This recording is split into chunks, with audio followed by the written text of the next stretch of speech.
देश में कोरोना संक्रमण के बढ़ते केसों के बीच दिल्ली एनसीआर से भयावह खबरें आ रही हैं। दिल्ली सरकार ने केंद्र सरकार को खत लिखा और कहा, अस्पतालों को ऑक्सीजन मुहैया कराइए, क्योंकि दिल्ली के कुछ अस्पतालों में कुछ ही घंटे की ऑक्सीजन बची है। 20 अप्रैल को हुई दिल्ली सरकार की समीक्षा बैठक में भी सबसे बड़ा मुद्दा ऑक्सीजन की किल्लत का रहा। दिल्ली के मुख्यमंत्री अरविंद केजरीवाल ने कहा कि कुछ अस्पतालों में अब चंद घंटे के लिए ऑक्सीजन बची है। दिल्ली में ऑक्सीजन की सप्लाई सुनिश्चित करने के लिए युद्ध स्तर पर काम कर रहे हैं। केंद्र से भी लगातार बात कर रहे हैं। दिल्ली में बड़े स्तर पर ऑक्सीजन बेड्स बढ़ाने का काम चल रहा है। उप मुख्यमंत्री मनीष सिसोदिया ने कहा कि ऑक्सीजन को लेकर सब अस्पतालों से फोन आ रहे हैं। ऑक्सीजन सप्लाई करने वाले लोगों को अलग अलग राज्यों में रोक दिया जा रहा है। ऑक्सीजन की सप्लाई को लेकर राज्यों के बीच जंगल राज न हो, इस पर केंद्र सरकार को बेहद संवेदनशील और सक्रिय रहना होगा। सोशल मीडिया पर अस्पतालों की लिस्ट शेयर करते हुए मनीष सिसोदिया ने बताया कि दिल्ली के किन अस्पतालों में कितनी ऑक्सीजन बची है। इस लिस्ट के हिसाब से बात करें तो दिल्ली के अग्रणी सरकारी अस्पताल लोकनायक जयप्रकाश नारायण यानी LNJP में 12 घंटे की, बाबा साहेब अंबेडकर अस्पताल में 8 से 10 घंटे की, संजय गांधी हॉस्पिटल में 12 घंटे की, बुराड़ी अस्पताल में 8 घंटे का ऑक्सीजन का स्टॉक बचा है। प्राइवेट अस्पतालों में ये किल्लत 5 घंटे से लेकर 48 घंटे तक की है। मनीष सिसोदिया ने कहा कि हम एक हफ्ते से दिल्ली को ऑक्सीजन सप्लाई कोटा बढ़ाने की मांग कर रहे हैं, जो केंद्र सरकार को करना है। अगर कल सुबह तक पर्याप्त मात्रा में अस्पतालों में ऑक्सीजन नहीं पहुंची तो हाहाकार मच जाएगा। ऐसा नहीं कि ये आरोप बस दिल्ली सरकार की ओर से आ रहे हों। अस्पताल प्रशासन ने भी इन्हीं स्थितियों की ओर इशारा किया।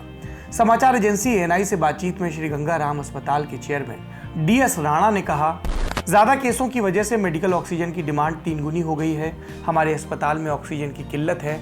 हमें आज रात तक 5000 घन मीटर ऑक्सीजन चाहिए ताकि मरीजों को जिंदा रखा जा सके।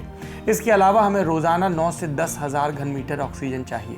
हमें केंद्र और राज्य सरकारें दोनों भरोसा दिला रही हैं कि ऑक्सीजन मिल जाएगी। ऐसा नहीं कि ऑक्सीजन की किल्लत की खबरें सिर्फ दिल्ली से आ रही हों, तमाम राज्यों का यही हाल है। उत्तर प्रदेश के कानपुर और लखनऊ के बाशिंदों की सोशल मीडिया की आप लिस्ट देखिए, उनके पटल को देखिए, आपको हर तरफ ऑक्सीजन की दुहाई दिखेगी। अस्पतालों में भी यही हाल है।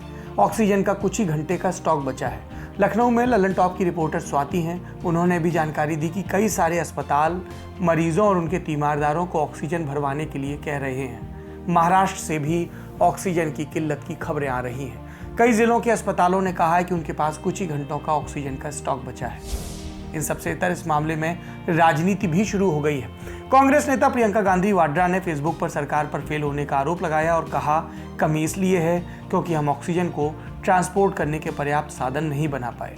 उन्होंने कहा कि भारत प्रतिदिन 7,500 मीट्रिक टन ऑक्सीजन का उत्पादन करता है। दुनिया के सबसे बड़े ऑक्सीजन उत्पादक देश हैं, लेकिन ऑक्सीजन की कमी है क्योंकि सरकार इसको ट्रांसपोर्ट करने के पर्याप्त साधन नहीं दे रही। सरकार फेल हो गई। सवाल यह भी उठ रहा है कि भारत ने ऑक्सीजन के फ्रंट पर बीते 1 साल में क्या कदम उठाए। परिवार कल्याण और स्वास्थ्य मंत्रालय ने बीते दिनों खुद ट्वीट करके जानकारी दी थी कि सरकार द्वारा 162 ऑक्सीजन प्लांट सैंक्शन किए गए थे। इनमें से सिर्फ 33 ऑक्सीजन प्लांट इंस्टॉल किए जा सके। इन 33 ऑक्सीजन प्लांट के इंस्टॉलेशन के अलावा सरकार ने यह भी कहा था कि अप्रैल 2021 के आखिर तक और 59 प्लांट और मई 2021 के आखिर तक 89 प्लांट इंस्टॉल किए जाएंगे। यानी अभी भी बहुत सारे ऑक्सीजन प्लांट्स को इंस्टॉल किया जाना बचा है।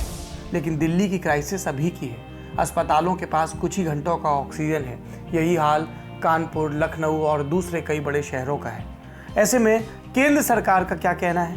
सूत्रों के हवाले से आ रही खबरें बता रही कि केंद्र सरकार ने दिल्ली को ऑक्सीजन मुहैया कराने का वादा किया है। गृह मंत्रालय के सूत्रों का कहना है कि चूंकि दिल्ली में ऑक्सीजन का अपना प्लांट नहीं है, इसलिए सबसे नज़दीकी राज्य उत्तर प्रदेश से ऑक्सीजन का इंतजाम करना होगा। इंडिया टुडे से बातचीत में मंत्रालय के अधिकारियों ने कहा कि हम सप्लाई लाइन को और सुगम बनाने की कोशिश कर रहे हैं। देश के प्रधानमंत्री नरेंद्र मोदी भी इस विषय पर बोले। राष्ट्र के नाम संदेश देते हुए नरेंद्र मोदी ने कहा, ऑक्सीजन प्रोडक्शन और सप्लाई को बढ़ाने के लिए कई स्तरों पर उपाय किए जा रहे हैं। राज्यों में नए ऑक्सीजन प्लांट हो, 1 लाख नए सिलेंडर पहुंचाने हो, औद्योगिक इकाइयों में इस्तेमाल हो रही ऑक्सीजन का मेडिकल इस्तेमाल हो, ऑक्सीजन रेल हो, हर प्रयास किया जा रहा है। मैं उम्मीद करता हूँ प्रधानमंत्री के प्रयास, मुख्यमंत्रियों के प्रयास समय से हो जाएं, ताकि किसी की ज़िंदगी सिर्फ इसलिए ना चली जाए, किसी की ज़िंदगी किसी आंकड़े का सिर्फ इसलिए हिस्सा न बन जाए क्योंकि उन्हें समय रहते ऑक्सीजन नहीं मिली।